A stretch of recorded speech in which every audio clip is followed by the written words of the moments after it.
Good morning. Welcome to Breakfast with Charlie State and Naga Munchetty. Our headlines today. Chris joins us now from Hiroshima. Chris. Good morning. It's Friday the 19th of May. Our main story this morning. The UK has announced a new raft of sanctions against Russia, which will include a ban on importing diamonds, copper, aluminium and nickel. Prime Minister Rishi Sunak, who's in Japan for the G7 summit of world leaders, said Vladimir Putin must be shown that this violence and coercion towards Ukraine do not reap rewards. Our political editor Chris Mason has sent this report from the Japanese city of Hiroshima. The counting of votes will begin later this morning in Northern Ireland's council elections. A photo agency that took pictures of the Duke and Duchess of Sussex during what the couple said was a dangerous car chase has refused to hand over the images to them. The agency, called Backgrid, said it had rejected a legal demand to share all the material taken over several hours in New York City on Tuesday night.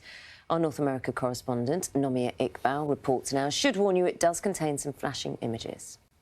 Nomia Iqbal there.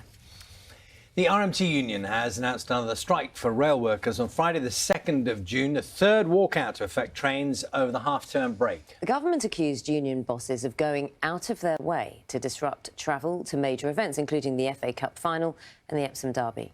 Our transport correspondent, Katie Austin, has more. At least 13 people have died and thousands forced to flee their homes as heavy storms continue to batter northern. The Justice Secretary, Alex Chalk, has promised to give his personal attention to the case of a man who could be released from prison after serving 13 years for killing his estranged wife. Robert Brown was sentenced to 26 years for the manslaughter of Joanna Simpson, whose family and friends are campaigning against his early release. Yesterday, they met the Justice Secretary, as Tim Muffet reports. Yes, we will be speaking to both Diane and Hetty, who you saw in that report. It's come up at around 8:10. One more story to bring you. A 48-year-old man has appeared in court over a deadly hostel fire in New Zealand. Time is 16 minutes past 6. One story about Ant and Dec for you this morning. They've announced that they're taking a break from hosting ITV's Saturday Night Takeover. Well, we're always working here on Breakfast. Never take a break, do we? Every day, 365 or whatever days a year. It is 17 minutes past 6. Now, should we bring you a... So it's just come up to 20 minutes past 6. Have a look at the front pages of the paper. Enough? We were reporting, Michael will be talking about this in the sport, about Rafael Nadal, the decision that he has made yesterday about he plans to retire in 2024, so to the French Open and competed there. And he has won so often. There is, of all the years until 2023, which clearly won't be attending, there's only 4 years that he hasn't won since his first competition in 2005. And in those years, he was in fourth round and then once went out in the third round. But that consistency at the tournament is quite staggering. And in amongst all this, and he is one of these sports people, you do not have to love tennis to admire his achievements. No.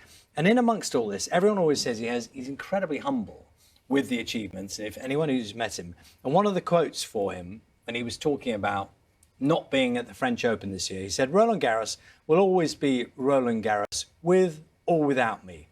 It'll keep being the best event in the world of clay. Players stay for a while." This is the line. Players stay for a while and they leave. Tournaments stay forever. That's it. Do you know, what's really interesting, and it will all come out. I was listening to an interview with someone who'd written a book, a biography, with his help. And just his resilience, because the fact that he wants to come back next year, even though his body's so battered, he said, "It's my body that's made this decision, not me." When he was 19, he had an injury, and it was thought his career would never, ever start.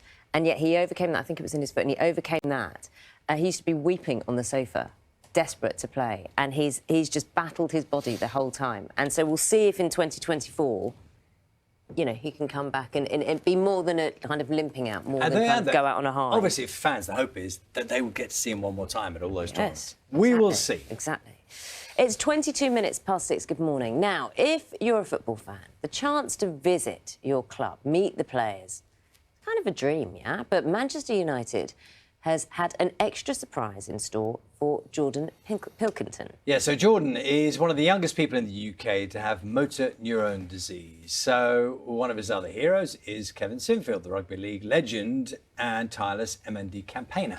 So where are we going with this? Kevin wanted to send a special message to Jordan, and who better to present it than the Manchester United captain, Harry Maguire. See what we did? We've brought them together. John Watson has the story. And great to have that message back as well. It's the smallest things, it could seem the smallest things that make the biggest difference, isn't it? Just being recognised. Very special day for that young man. 6:26 is the time now. A lot of talk this week about sewage in rivers, in our oceans as well, and the practicalities about if you're somebody who is keen on open water swimming, what do you do? What do you do to try and to know where the problems are, when and where they're at their worst? Well, you find out, hopefully, places that are testing the water for any pollution, etc.